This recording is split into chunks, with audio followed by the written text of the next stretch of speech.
नमस्कार। खास कार्यक्रम देश देशांतर में आपका स्वागत है। मैं हूं आरफा खानम शेरवानी।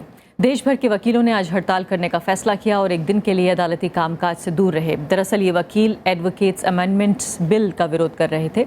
वकीलों का कहना है कि ये बिल वकीलों के हित के खिलाफ है, असंवैधानिक है और अलोकतांत्रिक भी है। लेकिन सुप्रीम कोर्ट का कहना है कि वकीलों के जरिए की गई कोई भी हड़ताल दरअसल असंवैधानिक है, यानी कि वकीलों और जजों की संविधान की अपनी अपनी परिभाषाएं हैं। कल ही देश देशांतर में हमने डॉक्टरों पर हमले की चर्चा की थी और इसके विरोध में किस तरह से वो हड़ताल पर गए हैं इस पर बात की थी। अब सवाल यह है कि आज के भारत में हड़तालों का महत्व क्या है, इसका असर कितना होता है और क्या वाकई हड़ताल विरोध का सही तरीका है। मेरे साथ इस पर बातचीत करने के लिए फिलहाल 2 वकील मौजूद हैं और बाकी अन्य मेहमान भी हैं। अरुण कुमार गुप्ता हैं, एडवोकेट हैं हाई कोर्ट में।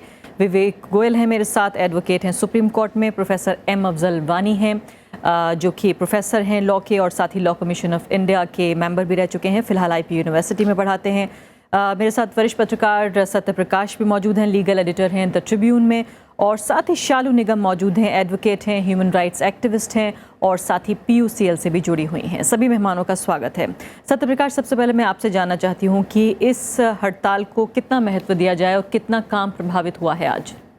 देखिए, मैं दिन भर सुप्रीम कोर्ट में था, वहाँ तो कोई भी काम प्रभावित नहीं हुआ है। सुप्रीम कोर्ट के बार ने इसका 1% भी पालन नहीं किया। उनका कहना था कि इस हड़ताल में वो शामिल नहीं है। सुप्रीम कोर्ट में पूरे तौर पे कामकाज हुआ है पूरे दिन। बाकी जो हाई कोर्ट्स का मुझे उस तरह से जानकारी नहीं है, लेकिन राज्यों में खासकर अलग अलग राज्यों में और डिस्ट्रिक्ट लेवल पे इसका खासा असर रहा है। तो इसलिए अगर ये कहेंगे कि कितना असर हुआ है, सुप्रीम कोर्ट को छोड़ दें तो बाकी जगह इसका असर। तो क्या किसी हड़ताल की कामयाबी इसी बात से लगाई जाती है, उसका अंदाज़ा इस बात से कि कितना काम प्रभावित हुआ है, कितना नुकसान हुआ है, तभी ये साबित हो पाएगा कि कोई हड़ताल कामयाब रही या नाकाम रही? उसकी कामयाबी का एक मानदंड ये है कि जो बैकलॉग है केसेस का वो कितना बढ़ पाएगा एक दिन के हड़ताल के बाद, आप ऐसे समझिए। और पिछले अब तक की जो आंकड़े उपलब्ध हैं उसमें 3 करोड़ से ज़्यादा मामले लंबित हैं और उसमें करीब 2 करोड़ 70 लाख के लगभग निचली अदालतों में है। तो इससे वकीलों का योगदान कहें कि लंबित मामलों की संख्या बढ़ाने और में बढ़ जाएगी, आज और भी ज़्यादा फाइलें यहाँ से और यहाँ पहुँच जाएंगी। अरुण कुमार गुप्ता जी, आप बताइए फिलहाल आपकी क्या मान्यता है, क्यों हड़तालें हो रही हैं, आखिर वजह क्या है? क्या हड़ताल अकेला तरीका है किसी बात के विरोध करने का? लोकतांत्रिक देश में हड़ताल तो अपनी मांग को मनवाने के लिए एक जायज़ तरीका माना गया है, लेकिन जो एडवोकेट एक्ट में संशोधन की बात की जा रही है तो थोड़ा सा उसके हम पीछे चल के देखते हैं। 1961 में जब हमारा एडवोकेट एक्ट आया, उससे पहले तक एक अभिजात्य वर्ग का लोग था। अभिजात्य वर्ग के लोग यानी कि जज जो होते थे हाई कोर्ट के, वही जो प्लीडर होता था उसको बैरिस्टर बना देते थे, अपने के ही लोगों को वो जज भी बना देते थे। सेम उसी चीज़ 1961 के बाद जब ये अधिवक्ता अधिनियम आया, अब उस पर ब्रेक लग गया। फिर से ये जो लॉ कमीशन है, ये किसी कमेटी या कमीशन ने इसकी मांग नहीं की थी कि एडवोकेट एक्ट में संशोधन किया जाए। ये मनमाने तरीके से इस समय देश के 13 बार काउंसिल, राज्य बार काउंसिल अस्तित्व में नहीं है। उसके बिना उनसे परमिशन, बिना उनसे मशवरा किए इस चीज़ को इन्होंने ले आया है। दूसरी बात नहीं, पहले बुनियादी तौर पे मैं आपसे यही समझ लेती हूँ कि फिलहाल जिस बात का आप विरोध कर रहे हैं, इस संशोधन एक्ट का विरोध कर रहे हैं, इससे वकीलों पर सीधा असर क्या पड़ने जा रहा है? वकीलों पे ये है कि जैसे कि मेरा कोई क्लाइंट आया मेरे पास काम करने के लिए, उसका मैं ब्रीफ लिया और फिर हो सकता है कि हमारा उससे विचार न मिले या हमारा उससे उस मुकदमे को मुझे लड़ने की इच्छा न हो, तो वो मेरे ऊपर एक मुकदमा कर सकता है, मुझे कंपलसेशन देना पड़ेगा। ये मिसकंडक्ट कर उसमें एक नया जोड़ा जा रहा है मिसकंडक्ट का। सिर्फ वकीलों के लिए है, जजों के लिए नहीं है, क्लाइंट के लिए नहीं है। पूरे देश में जिस हिसाब से वकीलों के ऊपर हमले हो रहे हैं, वकीलों की जान लिए जा रहे हैं, कोर्ट परिसर में लिए जा रहे हैं, वकीलों की यहाँ पे कौन चिंता करने वाला है? अभी सर ने कहा कि सुप्रीम कोर्ट के अधिवक्ता इससे बाहर रहे हैं, तो उसमें बड़ी चालाकी से कैसे सुप्रीम कोर्ट के अधिवक्ताओं को इस अधिनियम से बाहर रखा गया है। सीनियर एडवोकेट जो होता है हाई कोर्ट का और सुप्रीम कोर्ट का, जो किसी भी अदालत में जब प्रैक्टिस करने जाता है तो वो वकालतनामा नहीं लगाता है, उसको भी बाहर रखा गया है। नहीं तो चलिए मान लिया जाए कि ये जो है फैसला या ये कानून जो है वो वकीलों के खिलाफ जा रहा है, लेकिन असंवैधानिक है, अलोकतांत्रिक है, ये आम हित के खिलाफ है, जनहित के खिलाफ है। ये कैसे माना जाए? वकीलों के हित के खिलाफ है लेकिन आम जनहित के खिलाफ कैसे हुआ? ये वकीलों के हित के खिलाफ है। जो कोर्ट में मुकदमा लंबित पड़े हैं उसके लिए वकील जिम्मेदार नहीं है। उसके लिए देश में जजों की जो कमी है, जो अक्षम जज जुगाड़ से आकर के हाई कोर्ट में और सुप्रीम कोर्ट तक पहुंच गए हैं, वो जिम्मेदार हैं। वकील जिम्मेदार उसके लिए नहीं है कि जो कि कोर्ट में मुकदमे लंबित पड़े। एक टिप्पणी मैं चाहूँगा कि वकीलों की जिम्मेदारी इस हद तक है कि चूँकि मैं रोज़ कोर्ट जाता हूँ इसलिए बता सकता हूँ कि जहाँ ज़रूरत नहीं है वहाँ भी एडजर्नमेंट्स कई बार हमने देखा है। अभी जो सुप्रीम कोर्ट के प्रधान न्यायाधीश हैं, हिंदुस्तान के जो प्रधान न्यायाधीश हैं, उनकी अदालत में उन्होंने वकीलों को डांट लगाई है कि इतने सारे जजेस हम 3-4 बैठे हैं, हम फाइल पढ़ के आ रहे हैं और आप कह रहे हैं कि एडजॉर्नमेंट चाहिए। हमने अपनी आंखों से देखा है कई बार वकील तैयार नहीं होते हैं और ट्रायल कोर्ट्स में खासकर एडजॉर्नमेंट्स की तो इस तरह की एक तरह की परिपाटी बनी हुई है। एडजॉर्नमेंट्स जहां नहीं भी चाहिए वहां भी लेते हैं, कई बार स्ट्रेटजी के तहत लेते हैं, चूँकि आपको स्टेटस को आपके फेवर में है, आप एडजॉर्नमेंट ले रहे हैं, डिले कर रहे हैं ताकि दूसरी पार्टी को उसका घाटा हो। विवेक गोयल जी बताइए, हाई कोर्ट के वकील का तो ये मानना है और वो शामिल रहे हैं इस हड़ताल में, लेकिन सुप्रीम कोर्ट के वकील इससे अलग रहे हैं। क्या आपका भी वही मानना होगा जो सुप्रीम कोर्ट के उन वकीलों का है जो हड़ताल में शामिल नहीं है? नहीं, इसमें सिर्फ सवाल हड़ताल का नहीं है, एक ये इसमें कई विषय शामिल हैं। जो ये एक्ट अमेंडमेंट की बात हो रही है उसके अंदर मिसकंडक्ट का जैसे इन्होंने विषय उठाया वो भी है, और जो बार काउंसिल में डेमोक्रेटिक सेटअप है उसको भी चेंज करने के लिए प्रपोजल है। इससे पहले जो बार काउंसिल में जो मेंबर्स होते हैं वो सारे इलेक्टेड मेंबर होते हैं, जो लॉयर्स के द्वारा इलेक्ट किए जाते हैं। तो इन प्रपोजल में ये दिया गया है कि वो उनमें से आधे मेंबर नॉमिनेटेड होंगे, जो हाई कोर्ट के द्वारा नॉमिनेट किया जाएगा जिनको। तो ये चेंजेस हैं उन सारी चेंजेस के खिलाफ ये विरोध प्रदर्शन हो रहा है। तो सुप्रीम कोर्ट के लॉयर्स ने भी इस विरोध प्रदर्शन में सहायता की है और उन्होंने बैंड बांधकर, एक वाइट बैंड बांधकर इस विरोध में शामिल हुए वो सभी लोग। ठीक है, शालू निगम ये बताइए फिलहाल कि आप चूंकि ह्यूमन राइट्स की भी बात करती हैं, आप यूसीएल से जुड़ी हुई हैं, आप नागरिक अधिकारों की बात करती हैं, एक वकील भी हैं आप, मैं आपसे ये जानना चाहती हूँ, क्योंकि इस बात को मैं ये भी समझना चाहती हूँ कि इस अमेंडमेंट के खिलाफ वकील जो विरोध प्रदर्शन कर रहे हैं, हड़ताल कर रहे हैं, वो किस हद तक जायज़ है, लेकिन मैं एक बड़ा मुद्दा भी साथ साथ उठाना चाहती हूँ कि क्या वाकई पहले तो बात हुई कि डॉक्टरों को इजाज़त नहीं है हड़ताल की, अब बात हो रही है सुप्रीम कोर्ट कह रहा है कि असंवैधानिक है, वकील भी हड़ताल ना करें, लेकिन हड़ताल क्या सही तरीका है? आपको लगता है जिस तरह से यहाँ कह रहे हैं अरुण गुप्ता के एक लोकतंत्र में जो है किसी भी आम नागरिक के लिए एक ही उसके पास चारा है कि वो हड़ताल पर चला जाए, उसके पास विरोध का क्या तरीका है? क्या 21वीं सदी के भारत में आपको विरोध का ये तरीका ठीक लगता है? जी देखिए, एक तो लॉयर का प्रोफेशन जो है वो काफ़ी नोबल प्रोफेशन है। वो फ्रेंड्स ऑफ कोर्ट्स माने जाते हैं। लॉयर, लीगल प्रोफेशन को, लॉयर को ये माना जाता है कि वो फ्रेंड्स ऑफ कोर्ट हैं, वो जस्टिस में मदद करेंगे। और ह्यूमन राइट्स की तरफ से जितने भी लॉयर्स हैं आप देखेंगे तो वो ज़्यादातर खड़े हुए हैं आम लोगों के अधिकारों के लिए, आम लोगों के एक मीडिएटर का काम करते हैं आम लोगों के बीच में और कोर्ट के बीच में। तो उनका न्याय प्रणाली में एक महत्वपूर्ण योगदान रहता है। अगर आप देखें जो हमारी फ्रीडम स्ट्रगल है उसमें भी जो वकील का काफ़ी जो वकील थे उन्होंने काफ़ी योगदान दिया। तो जो वकील का प्रोफेशन है वो नोबल प्रोफेशन है और उन्हें अपनी आवाज़ कई ह्यूमन राइट्स मुद्दों पर उठाई है, चाहे वो कोर्ट के खिलाफ हो, जब कोर्ट ने बहुत सारे फैसले ऐसे दिए जो असंवैधानिक थे या कह लीजिए कि वो लोगों के जो राइट्स हैं उनको वायलेट करते हैं, तो उसमें जो वकील हैं उन्होंने ये आवाज़ उठाई। आप मथुरा रेप केस ले लीजिए या एडीएम जबलपुर का केस ले लीजिए, उन सब केसेस में जो वकील हैं वो खड़े हुए थे कोर्ट के खिलाफ भी आवाज़ उठाने के लिए, जहां फैसला उनको लगा था कि ह्यूमन राइट्स के, लोगों के, आम नागरिकों के हकों के खिलाफ है। तो वहाँ पर जब ह्यूमन राइट्स, तो अगर आप इस तरह का जो बिल लेके आते हैं, इस तरह का जो कानून लेके आते हैं, उससे जो है आम जो वकील जो लोगों की आवाज़ बन के खड़ा है, आप उस आवाज़ को दबाने का प्रयास कर रहे हैं यहाँ पर। तो मेरे हिसाब से ये जो प्रक्रिया है पूरी, इसमें वकीलों का योगदान होना चाहिए था। रेगुलेशन ठीक है, मैं मानती हूँ कि रेगुलेशन प्रोफेशन का होना चाहिए, बट उसके लिए तो ऑलरेडी कानून है और अगर उन कानूनों में बदलाव लाना है तो उसमें ये आपको वकीलों का एक पूरा उसको अच्छे तरीके से ब्रेनस्टॉर्मिंग करके उसके ऊपर एक बातचीत करके तब आप उसको बात लीजिए। ऐसे असंवैधानिक तरीके से आप सिर्फ एक बिल लेके आ गए और वो एक थोड़ा सा लोकतंत्र के जो उद्देश्य है उसके खिलाफ जाता है। ठीक है, लेकिन शालू निगम, दूसरा सवाल जो पूछ रही हूँ, संक्षेप में आपसे जवाब चाहती हूँ, वो ये है कि क्या आप हड़ताल को सही तरीका मानती हैं? क्योंकि इस कार्यक्रम में हम ये भी समझने की कोशिश कर रहे हैं, वकीलों का अपना मुद्दा है, बात सही है, कल डॉक्टरों का मुद्दा था, वो भी हड़ताल पर थे, लेकिन मैं ये जानना चाहती हूँ कि अगर ऐतिहासिक पृष्ठभूमि देखें और अब भारत का जो एक राजनीतिक सामाजिक मिजाज है, एक लोकतंत्र के जिस मकाम पर हम आज हैं, क्या वाकई हड़तालें ठीक है? मैं आपसे ये समझना चाहती हूँ, क्योंकि आप मानवाधिकार और साथ साथ नागरिक अधिकारों की बात भी करती हैं एक वकील होने के अलावा। जी, मैं ये हड़ताल तो एक बेसिक हमारा फंडामेंटल राइट है। अगर आप कानून में देखें, जो फंडामेंटल राइट्स में हमारा right to freedom of speech and expression है और राइट टू फॉर्म एसोसिएशन है, जिसके तहत जो इवन जो भी प्रोफेशन है उसके अधिकारों को भी वहाँ पे उन्होंने सुरक्षित कर रखा है मौलिक अधिकारों के अंदर।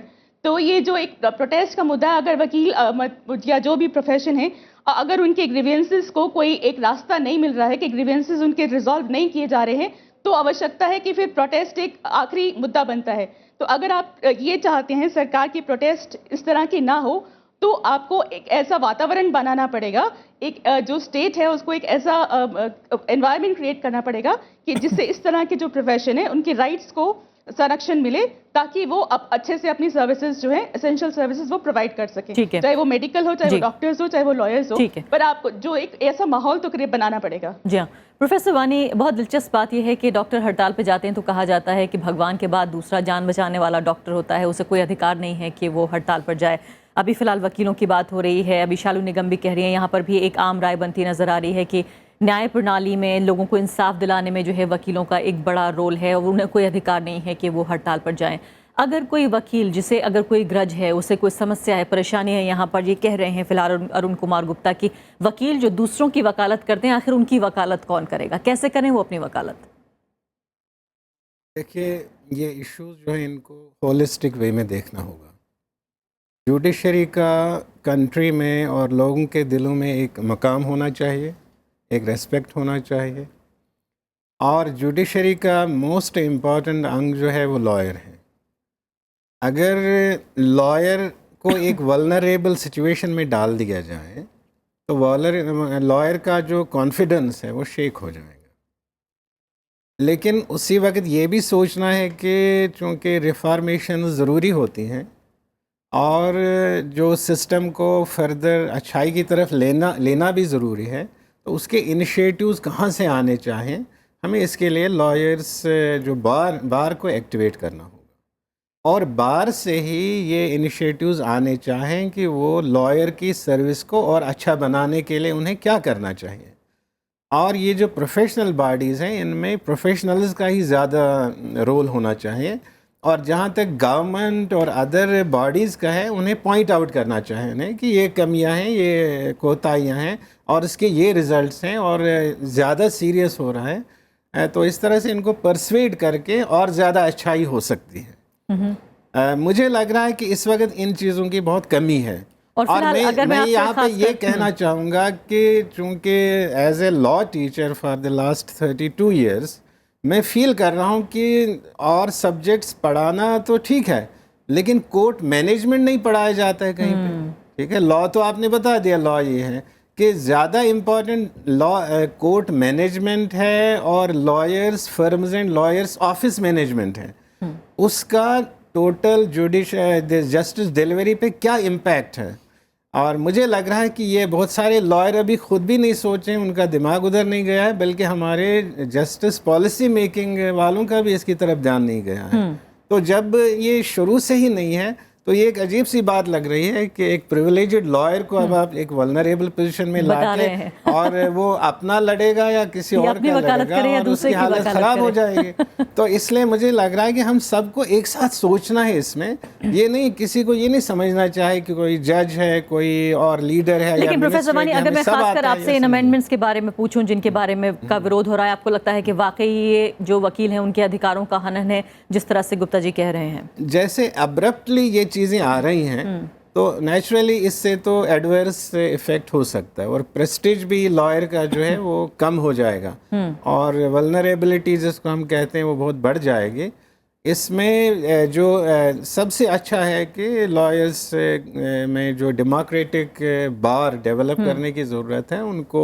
लेकिन क्या ये मुवक्किल को ताकत देने के लिए तो ये इस्तेमाल नहीं किया गया है कि वकील जो है कहीं ना कहीं जो बहुत ताकतवर है, इस पूरे मुकदमे को अगर हम देखने की कोशिश करें पूरी तस्वीर के, मुवक्किल को कहीं ना कहीं कुछ ताकत मिले, उसके हाथ में भी एक हथियार मुझे लग रहा है कि देखिए वकील का हम ये सोच सकते हैं मे बी, क्योंकि इकोनॉमिक कंसिडरेशंस हैं, मे बी वो कभी एडजर्नमेंट ले ले, लेकिन मुझे नहीं लग रहा है कि इंडियन लॉयर इतना जो है कोई मतलब मैं यूज़ नहीं करना चाहता टर्म कि वो इतना गिरा हुआ है कि और चीज़ें करें। कहीं पे ठीक है एडजर्नमेंट वगैरह हो जाए या एडजस्टमेंट कर रहा है केसेस में, लेकिन वो क्लाइंट्स का बिल्कुल वफादार होता है, ये मुझे लग रहा है। लेकिन लॉ टीचर होने के नाते मैं देख पा रही हूँ कि लॉयर्स के साथ हमदर्दी आपकी कुछ ज़्यादा है, इसलिए भी आप शायद ये नहीं कह पा रहे हैं। अरुण कुमार गुप्ता जी बताइए, फिलहाल के साफ तौर पर ये देखा जा रहा है कि अलग अलग जो पॉलिटिकल अफिलिएशंस हैं, अलग अलग जो समूह हैं हमारे वकीलों के, उनमें देखने को मिलता है। ऐसे में बहुत मुश्किल है ये पता लगा पाना कि क्या राजनीतिक कारणों की वजह से जो कारक हैं वो राजनीतिक हैं या वाकई जो प्रोफेशनल हैं, पेशेवर जो कारक हैं वो हैं इन हड़तालों के पीछे। जिस तरह से डॉक्टर्स की एसोसिएशन है उससे कहीं ज़्यादा राजनीतिकरण जो है वकीलों का, अदालतों का, वकीलों के जो समूह हैं उनका हुआ है। ये इसमें जो कुछ है ये स्वार्थ है मैडम, और स्वार्थ की वजह से कुछ लोग ऐसी बातें कर रहे हैं। अदरवाइज आप देखेंगी तो पूरे वकील का अस्तित्व ही आज खतरे में पड़ गया है। वकीलों की जो मूलभूत समस्याएं हैं, मैं दिल्ली में प्रैक्टिस करता हूं, दिल्ली का एशिया का सबसे बड़ा बार है 30,000 कोर्ट का, वहां पे बैठने के लिए व्यवस्था नहीं है, टीन सेट भी नहीं है, पेड़ों को कटवा दिया गया है सौंदर्यीकरण के नाम पे, संगमरमर लगा दिया गया है, तपती धूप है, पीने के लिए स्वच्छ पेयजल नहीं है। विधि कमीशन ने इसकी मांग क्यों नहीं की? जो एक नया जूनियर एडवोकेट होता है वो समाज से कैसे लड़ता है, अपने परिवार से, अपने जीवन से कैसे लड़ता है, उसको कोई आर्थिक मदद की बात क्यों नहीं करता है? लॉ कमीशन सरकार के लिए ज्यादा काम कर रहा है, वकीलों के लिए कम काम कर रहा है। बिल्कुल यही चीज, वो एक सरकार का वफादार बन करके काम कर रहा है, वकीलों की हित की उसकी बात ही नहीं है सर। इंटरवेंशन करूं, ये नहीं है कि लॉ कमीशन जो है पार्शियलिटी वगैरह नहीं, असल में जिन चीज़ों का मैंने कहा होलिस्टिक व्यू नहीं लिया जा रहा है कि असल में प्रोसेस जो है, मैं चूंकि लॉ कमीशन में रहा हूँ, जो प्रोसेस में है वहाँ नहीं तो क्या आप सरकार की बात ज्यादा सुनते हैं या वकीलों की तरफ ध्यान ज्यादा देते हैं? अगर प्रोसेस में कोई कमी हो तो नेचुरली डोमिनेंट पावर का ज़्यादा वो है इंक्लिनेशन हो जाता है। जी ये ठीक है। हमें विवेक गोयल जी, समय मेरे पास थोड़ा कम है। विवेक गोयल जी बताइए फिलहाल कि क्या वाकई आपका भी ये मानना है कि जो वकीलों के हित हैं वो प्रभावित हो रहे हैं, उनकी वकालत करने वाला कोई नहीं है, अगर वो कमज़ोर होंगे तो मुवक्किल भी कमज़ोर होगा, मुकदमे कमज़ोर होंगे, और जिस तरह से बार बार बात हो रही है आत्मविश्वास जो है वो कमज़ोर हो जाएगा वकीलों का? अरफा, आपने एक सवाल किया था कि इसका आम जनता पे क्या इम्पैक्ट पड़ेगा, तो अगर मैं उसका जवाब दूं तो इसका आपकी बात का भी जवाब उसी में आएगा। अगर ये इसमें जो प्रावधान अभी प्रपोज किए गए हैं अगर उनका इम्प्लीमेंटेशन होता है तो उसका अर्थ ये होगा कि जो न्याय प्रणाली है वो आम आदमी से बहुत दूर चली जाएगी। जो अफोर्डेबिलिटी होती है, अभी जो लॉयर्स हैं, बहुत सारे लॉयर प्रो बोनो काम करते हैं, जो नॉमिनल फ़ीस पे लोग काम करते हैं वो काम करना बंद कर देंगे और हाई फीसेस बहुत ज़्यादा बढ़ जाएंगी, तो उससे आम आदमी को बहुत ज़्यादा नुकसान होगा। तो इस वजह से भी इन जो प्रपोजल्स हैं उनके ऊपर डेलिब्रेशंस होना चाहिए और सारी जो स्टेक होल्डर्स हैं उनके साथ बातचीत करके एक कंसेंसस तैयार करते हुए कोई आगे निर्णय होना चाहिए। नहीं, और जो बार बार बात हो रही है लॉ कमीशन के रोल को लेकर, उस पर आपका क्या मानना है? नहीं, लॉ कमीशन को भी इसमें और डेलिब्रेशन होना चाहिए मुझे लगता है। बार एसोसिएशन की इन्वॉल्वमेंट अभी इसमें नहीं हो पाई है प्रॉपर। अगर सारी बार काउंसिल्स को और बार एसोसिएशंस को इस बारे में एक मीटिंग रखी जाए और उनके व्यूज़ को डिस्कस करते हुए, अभी ये प्रपोजल में है, अभी गवर्नमेंट ने इसके ऊपर कोई डिसीजन नहीं लिया है, ना ही कोई अभी गवर्नमेंट लेवल पे इसके ऊपर अभी डिटेल्ड डिस्कशन हुआ है, तो उसके बाद ही ये सब पे एक फाइनल निर्णय होना चाहिए। और क्या वकीलों की वाकई इतनी हालत ख़राब है, जो बुनियादी सुविधाएं हैं उन तक की कमी है, पानी, बैठने का के लिए उनके पास जगह, ये सब भी वाकई इतना गंभीर है जितना बता रहे हैं अरुण गुप्ता? अरुण जी ने जो बताया, अगर हम डिस्ट्रिक्ट कोर्ट्स जो कई स्टेट्स के अंदर हैं और दिल्ली में भी कई डिस्ट्रिक्ट कोर्ट्स जो पहले स्थिति थी अब काफ़ी बेहतर है उससे, लेकिन इसमें इम्प्रूवमेंट का बहुत जगह अभी बाकी है। जी, शालू गुप्ता ये बताइए, शालू निगम ये बताइए फिलहाल कि अक्सर हम जब भी बात करते हैं अदालतों की, वकीलों की, तो अक्सर बड़े बड़े शहरों में हाई कोर्ट और सुप्रीम कोर्ट के जो पूरे परिसर हैं उनके कैंपस देख के और काफ़ी हम खुश हो जाते हैं और देखते हैं कि काफ़ी अच्छी न्याय प्रणाली हमारी है और सब कुछ अच्छा हो रहा है, इंफ्रास्ट्रक्चर देखिए। लेकिन जैसे ही छोटे शहरों की तरफ हम रुख करते हैं, जैसे ही लोअर जुडिशरी का हम रुख करते हैं, तो वाकई जो हाल है मैंने खुद देखा है, बड़ा दयनीय जो है मालूम होता है। क्या वाकई उसको एक पैमाना बनाया जाए या देख के खुश हो लिया जाए कि सुप्रीम कोर्ट और बाकी हाई कोर्ट में अच्छा इंफ्रास्ट्रक्चर है? जी बिल्कुल, इंफ्रास्ट्रक्चर के अलावा आपको बहुत सारी चीज़ें देखनी पड़ेगी, क्योंकि इंफ्रास्ट्रक्चर तो सिर्फ हाई कोर्ट और सुप्रीम कोर्ट में है, पर लोअर कोर्ट्स में जैसे अभी बताया कि डिस्ट्रिक्ट कोर्ट्स में भी खराब हालत है। और जितना आप शहर से दूर जाएंगे, आप गांव में या छोटे शहरों की बात करते हैं, तो वहाँ पे शायद इंफ्रास्ट्रक्चर और भी शायद खराब और दयनीय स्थिति में है। तो उसका आकलन कौन करेगा? उसका आकलन का जिम्मेदारी लॉ कमीशन की है, सरकार की है, या किसी ना किसी को तो वो जिम्मेदारी लेनी होगी। और हम जब बात करते हैं कि जस्टिस लोगों तक पहुंचना चाहिए और स्पीडी जस्टिस की बात करते हैं कि उनको न्याय जल्द से जल्द पहुंचे, तो उसमें हमको सिर्फ ये देखना होगा कि इंफ्रास्ट्रक्चर के अलावा कि जजेस कितने हैं उनके। अगर आप देखें कई बारी एक डिस्ट्रिक्ट जज में कि आप कोर्ट में जाएं, तो वहाँ पे आप देखें कि कई बार 70-80 मामले जो हैं वो लंबित रहते हैं। तो क्या ये एक जो हमारे जो कोर्ट्स हैं उनके संख्या बढ़ाने की ज़रूरत है, जजेस की संख्या बढ़ाने की ज़रूरत है। और तो ऐसी कई सारी चीज़ें हैं जो न्याय व्यवस्था को अगर आपको पूरी तरह से उसका देखना है, उसको पूरी तरह से व्यवस्थित करना है, तो आपको कई सारी चीज़ों को उसमें देखना होगा, जिसमें जजेस की संख्या से लेकर, जिसमें इंफ्रास्ट्रक्चर से लेकर, जिसमें स्टेट जो है कई केसेस में लिटिगेंट है, तो क्या उन मामलों को उस स्तर पर सुलझाया जा सकता है? तो ये कई सारी मुद्दे हैं। सिर्फ वकीलों को जो रेगुलेशन है, इस वकालत की प्रोफेशन का रेगुलेशन करना ज़रूरी नहीं है। अगर आपको स्पीडी जस्टिस की बात करनी है, तो आपको कई सारे मुद्दे देखने पड़ेंगे। और खास तौर से जो गरीब लोग हैं, जो अशिक्षित लोग हैं, जो गांव में रह रहे हैं, उन तक अगर न्याय नहीं पहुंच पा रहा, तो उसको पहुंचाने के लिए क्या व्यवस्था करनी होगी? क्या ग्राम न्यायालय या जो इस तरह की बात पीछे हुई है और इस तरह के जो कानून भी आए हैं, तो क्या उन कानूनों का ठीक से पालन हो रहा है कि नहीं? ठीक है। वकीलों की रेगुलेशन मेरे पास समाप्त हो गया। शालू जी, दो तीन बड़े मुद्दे यहाँ पर हो गए हैं। पहली बात तो जो केंद्र में मुद्दा वो है, ये है कि जो अधिनियम की बात हो रही है फिलहाल, जिसको लेकर हड़ताल है, क्या वाकई इतना खतरनाक है? हम कुछ और डिस्कस जी बताएं। देखिए, जो मुख्य मुद्दा है उसके पृष्ठभूमि ये है कि इसके पहले कई जगह हुआ है। दिल्ली में आपने देखा होगा कन्हैया कुमार के समय किस तरह से वकीलों ने हंगामा किया था, वायलेंस हुई थी। उसके पहले मद्रास हाई कोर्ट में इतनी ख़राब स्थिति हो गई कि CISF को वहाँ लगाना पड़ा, स्टेट की पुलिस को हटाना पड़ा। लखनऊ में एक किसी लॉयर के साथ कुछ हुआ था, उसके बाद भयानक हिंसा हुई थी 2015 में। इस तरह से कई जगह इस हिंदुस्तान में ऐसा हुआ है कि लॉयर, जिसको बोलते हैं विक्टिमहुड एंड वायलेंस, दिल्ली में 30,000 में 1988 में हो चुका है। एक नहीं, अनेक उदाहरण हैं। एक तो वो विक्टिम अपने आप को बताते हैं और फिर वायलेंस पे उतर जाते हैं।